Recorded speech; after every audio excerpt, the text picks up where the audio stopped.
Could I have the other panelists up at the front of the room, please? Could I have the panelists at the front of the room? Myrna and Solini. Oh, sorry. Is that right? Emma and Myrna. Yes.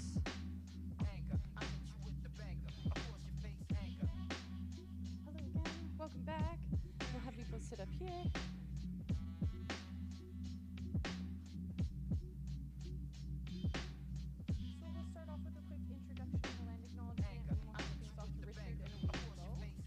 That you both use this microphone. You can just share between. I'm just showing you right now just so you can hear the quality of my voice and how that changes if I turn this on or play. And this is the only way people online can hear. So just try to keep that in mind and keep the head and the arms swivel attached.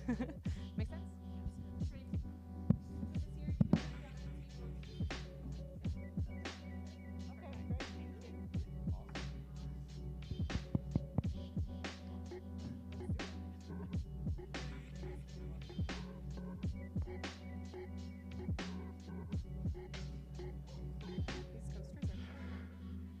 Okay. We're going to get some stuff started up over here. Ease, if we could bring the music down. Jax, if we could open up the waiting room on Zoom. And Birdie, if we could start the recording on the live stream and let me know when that's up. Our on-air lights will come on. And I'll do a very brief introduction here, and then I'll pass it over to Richard. Yeah. So hold on, everybody.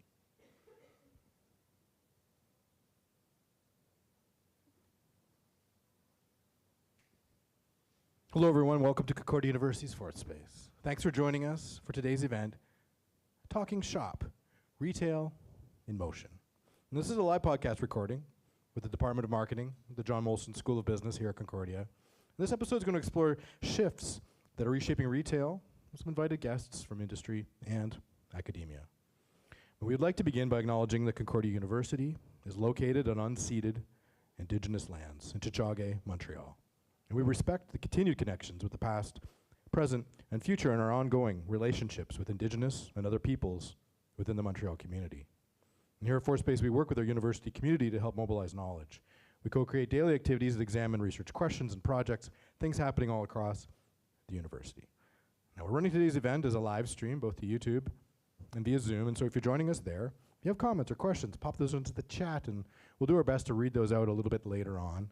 And for those of you who are here in the space with us, kind of the same. If you have a question, comment, just raise your hand. We'll run a microphone around so that everyone can hear. Okay, very much my pleasure now to hand the microphone over to our host today, as well as lecturer in marketing at the John Molson School of Business, Richard Sejean. Great to have you back. Thank you, Doug. Thank you, and welcome, guys. And thank you to the audience. Happy to see everyone here. So as Doug said, this is Talking Shop. And the whole idea of Talking Shop is bringing faculty, students, and people from the business community together to talk about whatever's interesting. And today we're talking about retail. Retail's shifting a lot. Let me just poll the audience. Show of hands, how many of you bought something today? Come on, don't be shy. Coffee counts. I'm surprised. But I expected everyone. Coffee count. I wonder if transit counts. Maybe that's a stretch.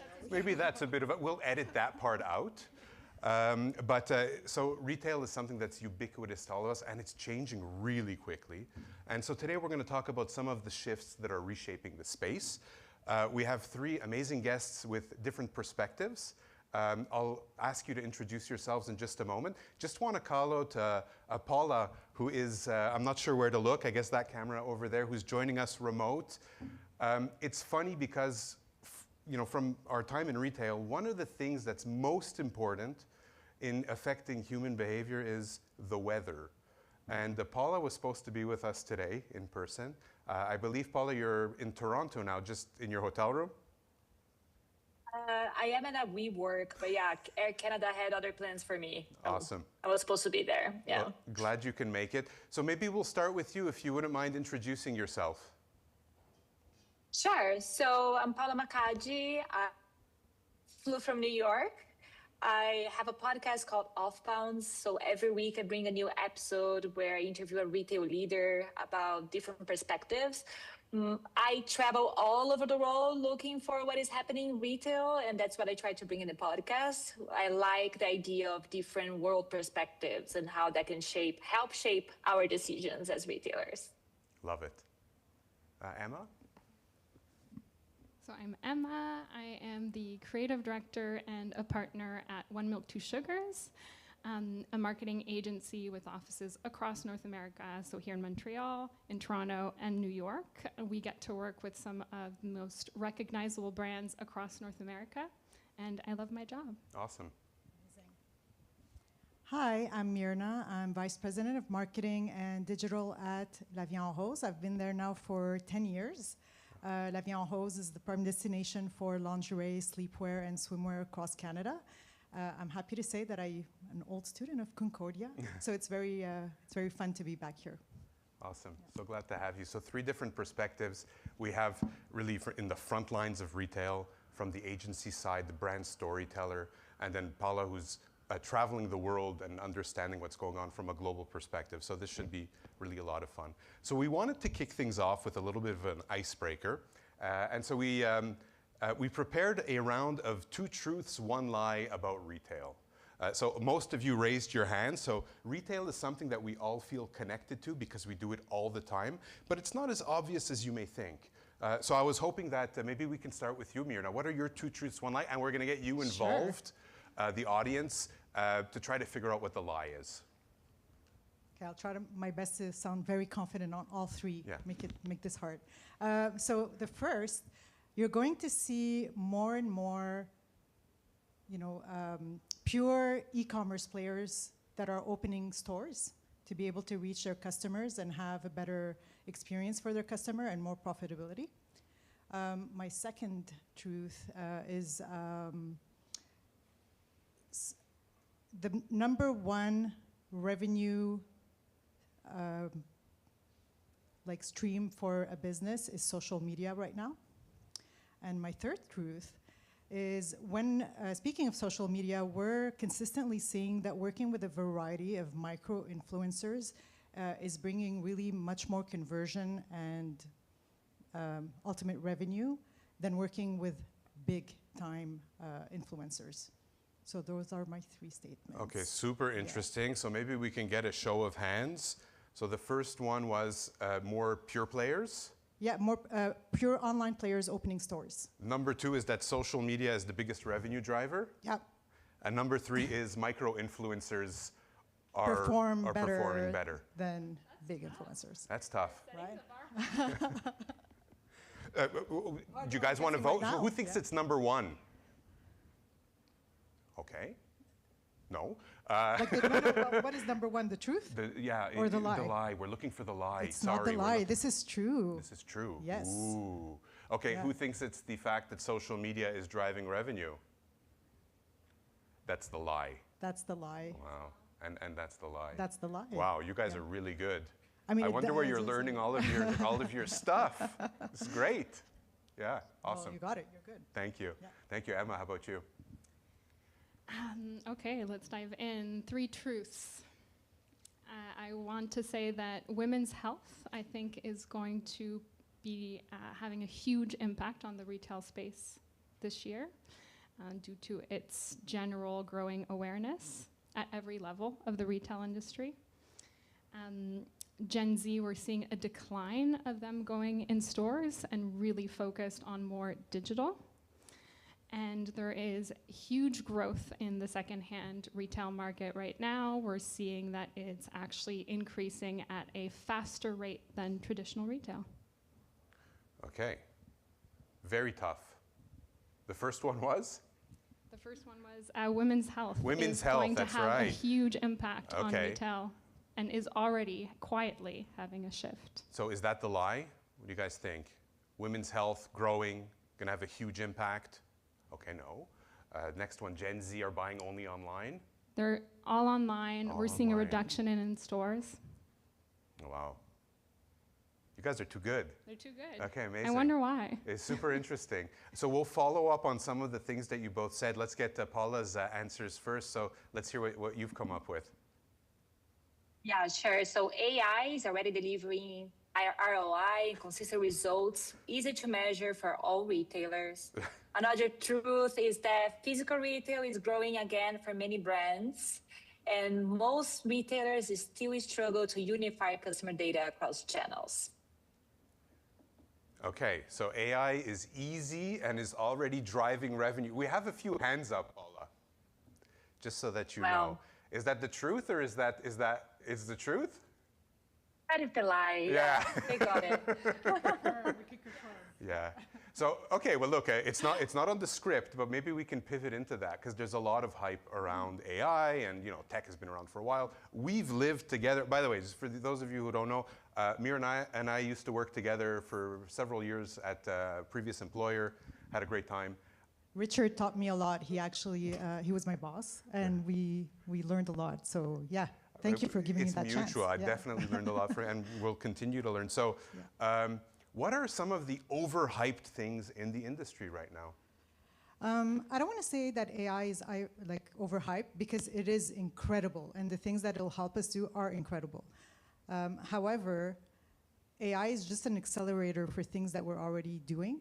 So if you don't have a solid marketing strategy, AI is just going to accelerate that and make it very obvious that you don't have a good marketing strategy. Right. So it's really a tool to accelerate what you're already doing, to help you get where you want to go faster and more efficiently. Okay. So when we're using it, we have to keep in mind that this is a tool that we're using to work better. It's not going to solve any problems. It's not going to solve the fact that if the company doesn't have very clear values on its products and where it stands and what kind of experience it wants to offer its customers, AI is not going to fix it. So I think, yes, right now we're hearing a lot about that, like that's the buzzword. Right. And it does, I think, it will change the way we're working. I think we're still in the learning and exploration phase. So to Paula's point, it's not still at the point where we're seeing the return on investment. It costs a lot. It's not an easy, there's a learning curve to understand exactly how to use it, how to prompt it, how to integrate it within the different technologies that we're using. So that we're seeing a lot of within tools that we already have online, for example, right. For product recommendations, for chatbots, for customer interactions. I think that's where we're seeing value right now.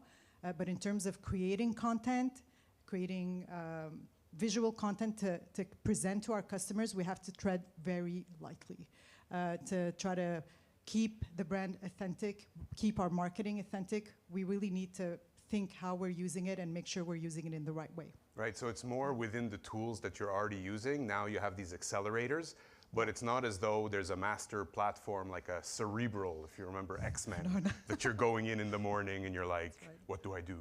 I like that. I want that. But no, it's not. It's not like that at all. And it's still a lot of learning curve. And we have to also understand, for a lot of people, there's still a lot of resistance to use AI. And it's normal. I understand. It's scary. And it's like, how is this going to affect our jobs and my job and everyone? So there is still a lot of resistance. But when you look at it as a tool and that it's going to help me do what I do 10 times faster and better, that's when it becomes really interesting. Yeah. Yeah. Emma, from a storytelling perspective, are you using AI a lot? Do you see a lot of your clients leaning into it? Tell us a little bit about that. My approach to AI is very much human first. We can use it as a paintbrush to elevate our ideas, but I think that ultimately at this moment, the human-led ideas are still outshining the AI-generated ideas, right? And I think I've seen that in the past year also through the replica of campaigns. You're seeing a lot of campaigns are lookalikes, and that's a result of, you know, AI generating the same response when marketers ask the same question, right? So I definitely think that the impact from a creative perspective, it needs to be very thoughtful. Really the mindset of a paintbrush to elevate ideas. For sure there is AI image generation, but we have to think of the values behind that when we represent a brand. Does that reflect their values to be using AI? So there's a lot of intention and thought that has to go through it if you want to apply it from a storytelling and marketing perspective. 100%. Yeah. And Paula, when we spoke maybe a week ago, you were telling me that like people are going back to flip phones and like we're going to go back to sticks and stones maybe. Is that true, or we were just kind of having fun? I think the world is excessively connected, and I see that more and more people, including myself, we are looking for ways to be slow, less optimized, less automated, less digital, less agentic. And that's why the physical store has growing in demand, I think, because we're all waiting for those experiences where we can touch and sit and explore without having to be connected all the time. And that's why I think that while we are growing in this agentic and digital era, we are also growing offline in this connected era. Right. And so how do we feel that the customer experience, more the expectation, is evolving in light of all of these new tools that retailers have? If I can jump in, because a lot of my work focuses on what the consumer is looking for, right? We build our stories based on what the consumer is asking. You said earlier, what are the biggest shifts in retail this year? I think it's very cultural. Consumers right now, we have to recognize the world they're living in. They're living in a world where tariffs are impacting the cost of products, where inflation is impacting the cost of living. And this is a global shift right now. It's not just here in Montreal. So as a whole, I think that what brands can do to acquire some new customers is really looking at value beyond the price. How can we drive value right now? And one of those ways is through in-store shopping. So one of the lies I said earlier was that Gen Z is not interested in shopping in store. And that's a lie, because we're seeing huge numbers come back in store. They want to experience the brand. They want to, as Paula said, they need to get away from their screen. It's become an activity again. It's something that I call the thrill of the hunt. It's back. You want to go find something. You want to go find that treasure, whether it's in retail, whether it's at thrift shopping. That thrill of the hunt is back, and it's a huge opportunity for retail right now to tap into it. And Myrna, La Vie en Rose keeps opening new stores. Yes. So tell us a little bit about that. And even during the pandemic, when a lot of people were closing stores, I think you expanded into new markets. That's correct. I have to say also, I mean, the pandemic, we were all home, right? In our PJs. In our PJs, yeah, it was good for business. So we're selling PJs, we're selling, underwear, undergarments, all of that. So it did help, give us a little boost. Our swimwear sales, that's another story. So that market died completely for that period. And then it started again after the holidays, after the COVID, where everybody wanted to go on holiday. But yeah, our store experience still extremely important for us. And especially in our category, I think we have the types of like clothing that people want to try on that fits perfectly. Like a bra has to fit perfectly. It's not loose, Same thing for swimwear. It really has to fit. So I think the store experience will remain extremely important for us. But there's a new term I've been hearing now. It's called I want to get it right, the phygital store, where it's a combination of like the physical experience with digital. So that when you're going in the store, you want to feel like there's no friction, right? We always talk about frictionless experience online. It's the same thing in store that we want to kind of mimic, where I don't want to be waiting in line to pay, for example. Like, give me solutions. So I think we want the in-store experience, but with all the advantages of shopping online, where I don't have to wait in line. I want to make this easy. I want to be able to see what fits with this, what other available things there are. So there's going to be a mix of like the digital experience within the store. And I think that's something that we're going to see more and more of. But we're already seeing it, like with self-checkout, making it more seamless, more like much easier to get what you want, get to your product faster.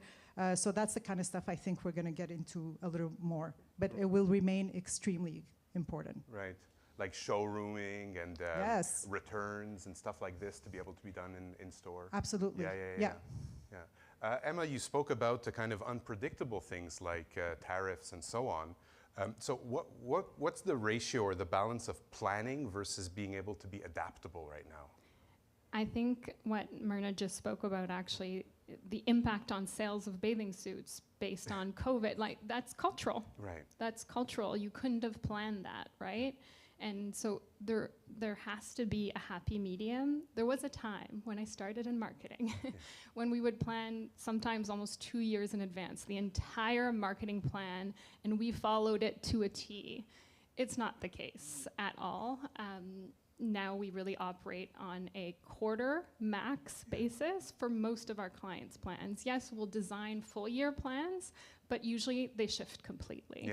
But it gives us a basis to build, okay, the budget's the direction, but the actual campaigns that are happening are being, really adapted quite fast, really more of the moment. We have one client, Elf Cosmetics, Elf Beauty, and we call it moving at elf speed. And they really are a great example of a brand that knows how to shift and react very quickly. I remember when we first started working with them, we had to almost change the way we operate because they were building campaigns 2 weeks out, you know? But they have sort of helped shift and transition the entire industry into this type of speed, and it's what works today because ultimately culture really runs consumer habits. It influences consumer behavior. So super interesting that you say that. And I remember from the days where I was more involved in retail, every day, you're hitting refresh to see what the sales are like. You're looking at the weather channel to see what's happening over the weekend. Yeah, the weather is a great example. It's huge, right? And we can't control it. You get snow early on in the season and your boot sales are going to be fantastic. If it's a late winter, and then you're already on Boxing Day sales, you've just kind of lost your season. And I wonder, Paula, in your experience, is this global? I mean, Emma's talking about from a cultural perspective. It certainly seems to be the case from a North American perspective, but I'm wondering what you're seeing globally. It is global. It just operates differently across the continents, let's say. Like, I am originally from Brazil. The way we shop is a lot more content oriented. Like we need a lot of social media to interact with in our experiences. While in Europe, I think it's already a lot more disconnected and more service driven. And while in the US, I think being fast and frictionless is still more predominant, even though we are waiting for sitting down in a coffee shop inside a store and enjoy the brand in other ways. Right. So it's global, but it has different nuances in different countries. Okay, so this is the perfect transition to maybe double down on the marketing side of things. So the marketing mix has changed too. At one point it was you have your email, you have Google search, you have, billboard, something like that. And now we got influencers, UGC, TikTok campaigns, GEO, which is the AI version of SEO and whatnot. So how is the mix changing? Like that.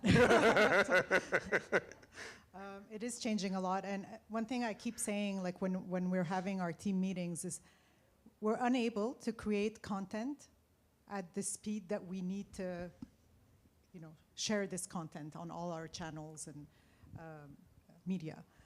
So it really is very challenging. It's very exciting. There's a lot of points to connect with customers, but at the same time, it demands a very unique strategy per channel because what works on one doesn't work on the other. So the need to like just produce content that's valuable, that's authentic, is a big challenge. And that's where like I go back to my point about AI. Like it's a great tool, but we have to find the right balance between using AI while keeping our brands really authentic and the messaging very authentic. Right. But yeah, that's it's really the points of contacts are really widening a lot. Right. Yeah. But is it safe to say that a big portion of the revenue is still coming from the kind of tried and true channels? Yes. Yes. And yes, so but it will shift. Like we are getting to a place where you will be able to, shop through your Alexa and be like, okay, can you reorder this for me? And it's gonna do it, right? Right. You're gonna be able to shop like through social media. It's going to happen, and we have to be there when it does happen. Yeah. But today, yeah, we're still like search and ads. Like that's where the money's coming from. That's where revenue's coming from. But we will see this shifting. I'm pretty confident that we will see that shift. So you have to have the vision. Of course. So that you're investing in these things, even if they're not necessarily driving on the short term. You have to start now. You have to start now. So that when it does happen, you're already in the game. Right. Yeah. Right. And Emma, I see you nodding. From a storytelling perspective, a lot of times the return is going to be, longer term, right? So are you being challenged differently now that there's these channels that are maybe a little bit more quick to measure or so on? For sure. I think the demand is higher than ever. She spoke about the speed and the sheer amount of content. Again, when I first started in marketing, there was, there'll be 4 photo shoots a year and Right. we'll have X amount of content that comes out of it. But now brands are having to basically become newsrooms. Yeah. Operate with a whole team to pump out enough content that is relevant to their audiences. It's like running a newsroom, and that's why a lot of brands lean on agencies to help facilitate that and have a whole team that can come in and take over the content facilitation. To that point, we have to come up with so many more ideas than we did before. Now we have, as an agency, I like to say sometimes we're idea machines. We need to keep throwing spaghetti at the wall until one sticks, and we need to do that for all our brands. And that's sort of the importance also in an AI world, that creativity is a really important asset and skill. If you're developing your careers, it's something that I think will never go away, really. Right. Because AI can't come up with even enough ideas that are authentic to your audience, that considers all the nuances we're talking about today. Right. So yeah, that's how it's sort of shifting my world right now, yeah. So I mean, that's a nice pivot into what are some of the skills that you would recommend the next generation of marketing professionals lean into? On that note, I would say definitely hone in on your creativity. Don't let necessarily the machine do everything for you. Creativity takes practice. I say practice because it takes confidence. You need to be able to come up with multiple ideas that fail before one sticks. It requires curiosity and also learning to focus on one thing and do the deep dive and try to research. So I'd say focus, creativity, and curiosity. Love it. Love it. And Paula, you moved from Brazil to now New York. I mean, that shows a lot of the traits that Emma's talking to. What advice would you give the next generation of marketers? Well, I moved to 6 different countries, and now I'm in New York. So Wow. yeah, I got the curiosity, which I think is one thing that every leader that I interview also says. Curiosity is very important. If you're just agreeing with everything that you see, kind of like it doesn't go anywhere. You always have like, why? What do I do? What does it happen if I press this? What does it happen if I do that? You have to have that very good curiosity that will drive you on the day to day. But I think like be authentic. We are all, as Emma said, like we are all sounding the same. We all like everybody sounds the same now. Every brand looks the same. Like what makes you and what you offer to the world authentic that is different than what AI can offer? And I think that's the point. I think like you have, for like my podcast, for example, if I was trying to sound like every other podcaster, or could AI just do that? Like, of course they do. Right. But people listen to me because they like my perspective. Make sure that you focus on your perspective.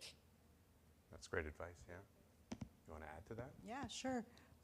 If I understood correctly, I think you studying consumer behavior.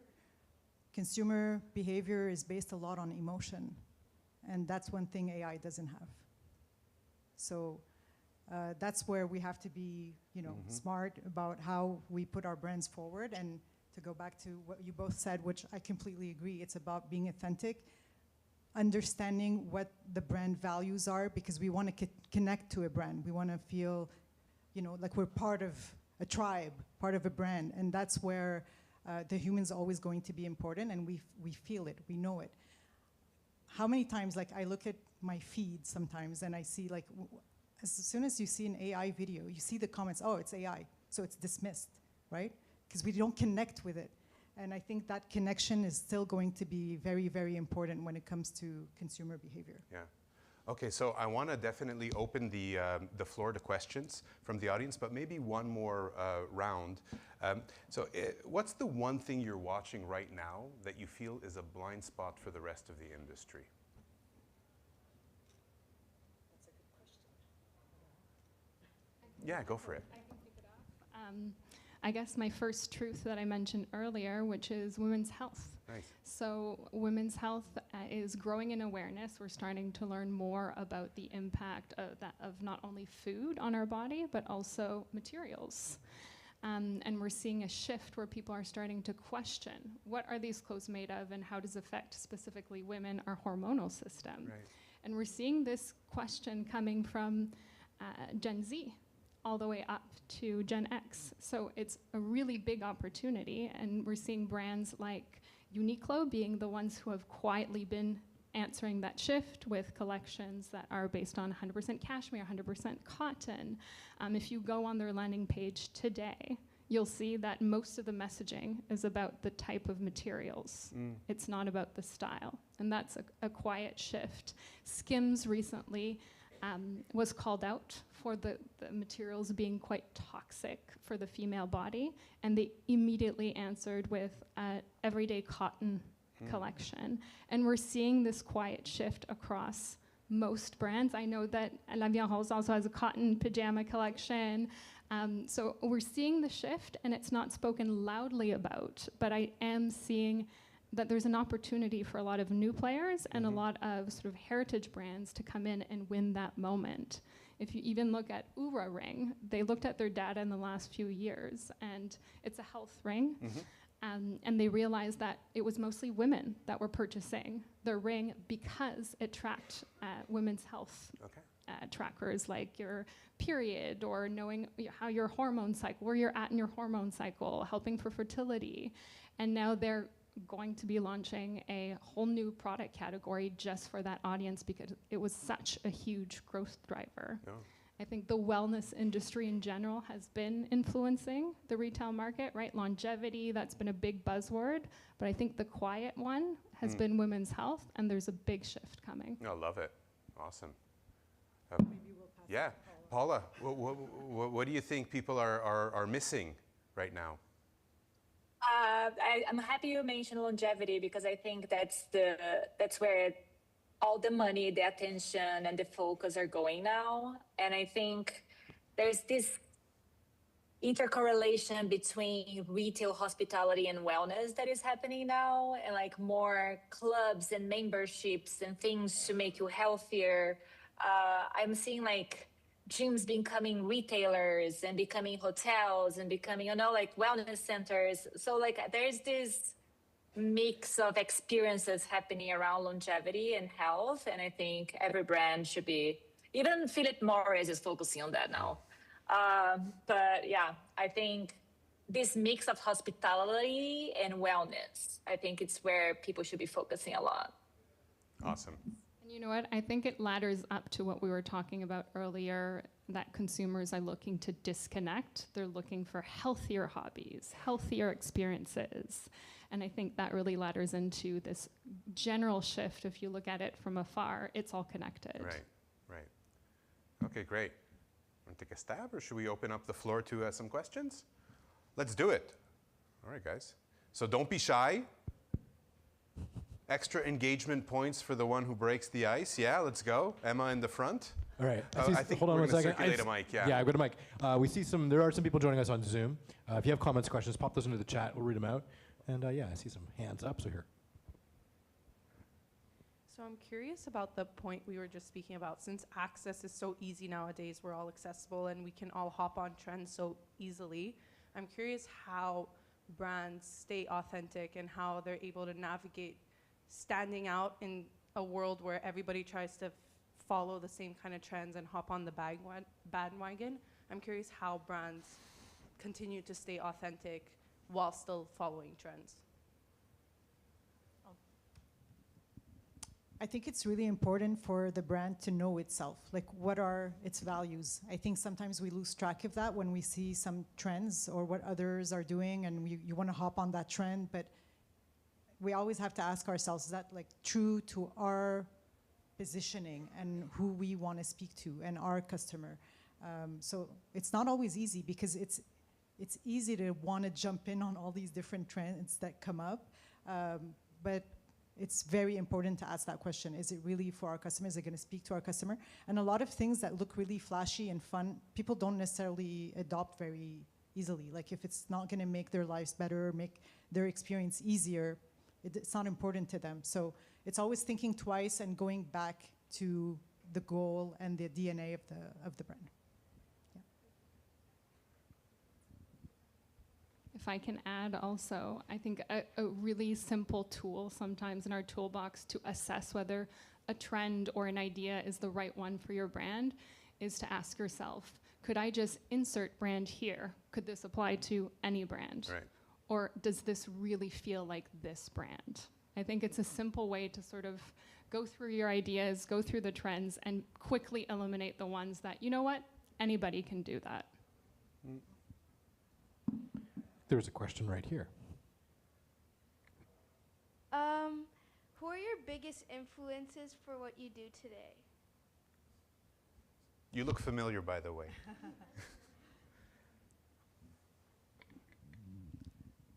It's a good question. I think the most important influencer should be our customer and how she's behaving, what her needs are. Again, we can get inspired by other brands and what they're doing. Some brands really do it very well. Like it's very clear to them who they are and they stick to it, even in their language, the words that are used. Sometimes you can tell who the brand is without even seeing the logo or just by an image or just by color. So that's every brand's dream. That's what we aspire to. That's where we want to get to. But ultimately, our influence should come directly from our customer and listening to our customer and understanding, analyzing. And that's where AI is interesting, of taking all this kind of information and from our customers' behavior and giving us cues on, you know, when does the customer react? What does she like? What does she respond to? I think that's where it's really, really interesting to learn from. So. I mean, that said, if you don't mind my sharing. Please do. Yeah, when Miran and I worked together, she had a giant painting of Marcus Aurelius, Roman emperor, who wrote the Meditations, hanging over her office. So maybe a little bit of the philosopher classics as well. Yeah, absolutely. Yeah, well, for me, yes. I do get inspired a lot by I like philosophy a lot and I read about it, but yeah. Hard to do the link with but with retail, but yes. Thanks for bringing that up, Richard. Sorry about that. I had it like it's in red, you know. Emma, do you want to add to that? Who is someone who influenced you a lot in your career path? I'd say all the women in my family. Honestly, my mom is a translator. She's always worked for herself. So words have always been very important in our family. When I was younger, she would correct every sentence and it drove me crazy. But now I find that it's like I have an editor in my head at all times when I'm writing, and that's helped me from a storytelling perspective. But I say also the women in my family because there are so many entrepreneurs in my family, and I think it takes a lot of courage and confidence to be able to dive into and explore your idea and your passion, and that's something that I try to bring to my work every day. Love it. Great. Paula, do you want to share an influence? Sure. I don't, well, you won't know, but like I had two bosses in my life. And I think like that's very important for you to realize who are these leadership in your career that's going to drive you, that's going to push you a little bit too hard. They're going to see something in you there you won't see, and he or she is going to push you. And I think I had two bosses that when I was like, no, I can't be in front of the camera. They're like, of course you can. Like, no, I have this accent. Like, who cares about your accent, Paula? Just go. And I think like you need to have and I had two that, well, thanks to them, I got the courage and I realized that just go and do it, you know? Awesome. Yeah, they were right, so good for them. Maybe some more, I see a couple of hands in the back. So hey, thank you guys all. I really appreciate it, Emma, Myrna, and Paula, and of course Richard. I had a question in terms of like the research. So obviously right now, like AI is kind of flooding the internet, social media, with like the so-called like slop, if you will. And I was just curious if you guys have like a framework for kind of mitigating what's useful information when you're researching and analyzing, and what's more like the noise. We do a lot of research to understand our customer. We always go back to the customer because that's who we're serving. That's why we exist. And so a lot of it goes back to customer behavior, purchasing behaviors, understanding what triggers that first purchase, for example. So that's a very important one. What made you become a La Vie en Rose customer? Was it our bras? Was it our swimwear? And why? And what triggered it? Was it an ad? Was it something on social media? So understanding all of that is really where we find value, because then we can amplify that and use that to get new customers. In terms of noise, I mean, again, a lot of the trends we see that we want to, you know, just because it works for one brand doesn't mean it'll work for you. So I would stay away from like wanting to jump on things very fast necessarily. It's good to be fast when you need to be, but it doesn't matter that every new, you know, shiny thing is going to be good for the customer. We've experienced this a long time ago. There were these new tools that like allow, for example, women, you step into like, it's like at the airport, you step in and it measures the body, like it scans the body and measures your size. And when we saw that, we're like, that's revolutionary. That's going to change the way we sell bras. But nobody wanted to do it, because who wants to step into a thing and get scanned? Like, and so in real life, and what actual customers will behave like, it can be very, very different from what we think. So a lot of times as marketers, we get excited when we see new technologies or new things, and that's cool, but we're doing it for us. We're not doing it for the customer. So that's where we always have to go back to what the customer wants. I would say that that's the way I look at it. Great advice. Yeah, if I can add, most of our most successful ideas usually come from an insight we've uncovered from a consumer behavior. I think that's usually the most impactful. The trend ones might work instantly and drive a surprising amount of sales, but it's usually doesn't have that longevity or the depth to the story that you can have from a consumer or emotional insight that you can get from them. And one way that we will uncover them is by doing surveys. We've created closed groups and closed networks to reach out to consumers and ask the questions that we find reports often don't ask. If you look at a lot of these reports in marketing, they're usually based on reports that have been done a year out, and so it's not real time, and so relying on real-time surveys and asking the real questions that you wish these reports have asked are sometimes the most effective ways to hear what consumers care about right now. Great. We have time for another question, Doug? Yeah? I think so. Good. Yeah, there was one over here. Oh, yeah. Hi, everyone. Thank you for the very nice panel. A question that I have now is related to a few things that I've been seeing online in terms of, so how there is digital literacy and then there's media literacy. There's now, in terms of from what I'm seeing, like literacy in terms of marketing. For example, has anyone watched the documentary Buy Now on Netflix? It's a really popular documentary that came out a few years ago, basically talking about how the psychology behind tricking, almost like pretty much tricking customers into buying more. Like for example, on the website, where do you put the Buy Now button? What color, what font do you put it? And it was fascinating to me seeing how people reacted to this of like, oh my gosh, like this marketing campaign that I really liked actually just basically used me like a guinea pig. And I feel like now more and more people, like you said, they're searching for value. So how do you make sure that your marketing campaign is selling your customers an authentic, organic experience instead of like an artificial, you know, like just buy this, we don't really care about your experience, we just want your money. And especially nowadays, everything is like scarce. So it's kind of like navigating that very thin line. I'm curious to see how you guys manage that in your different industries. Thank you.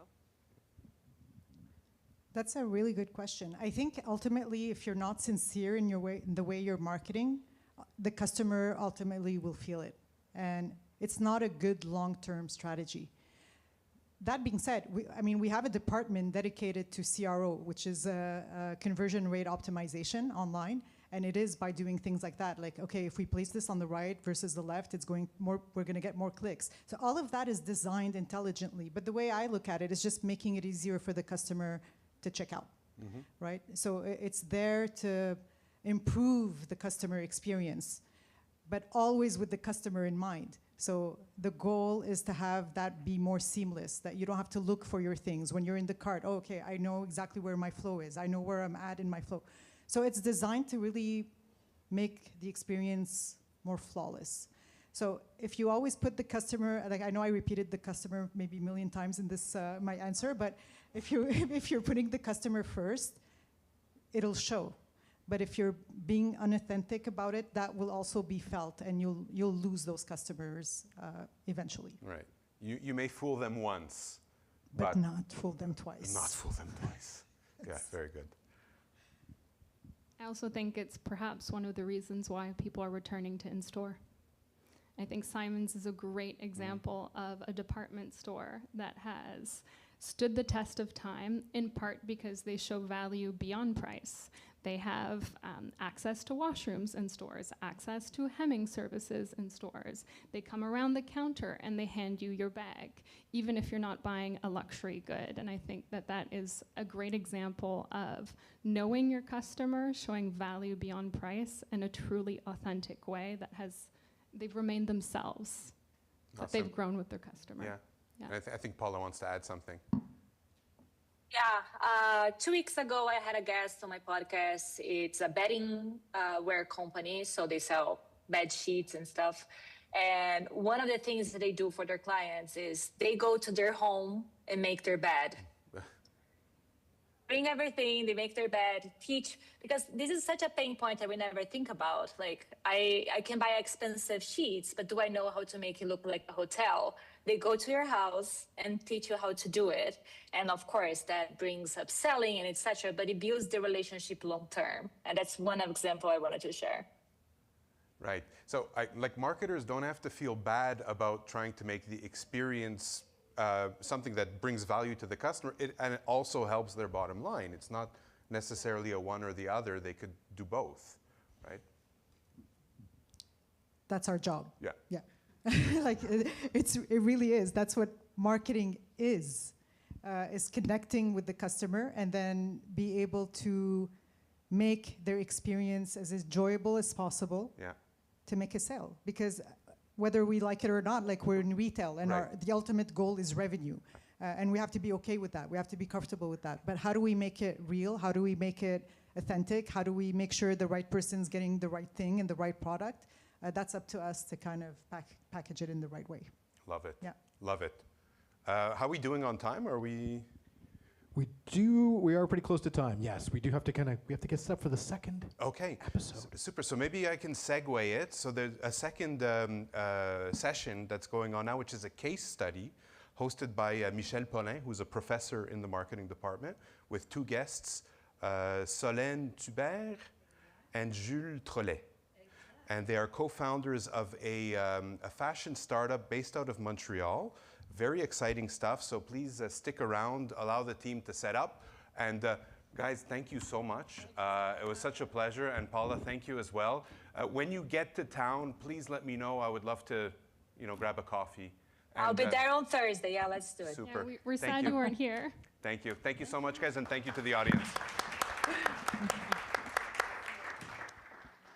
Thanks, Richard. Thanks, everyone. Thanks, everyone, for coming in. Also for your questions. Thanking you for your questions. Just gonna let you know, we're gonna close up the live stream to YouTube right now. But if you're joining us on Zoom, you can just stick around. That will stay open, and this conversation remains available on our YouTube channel. You can revisit it. You can share it from there, and we're gonna see you again soon, right? Yes.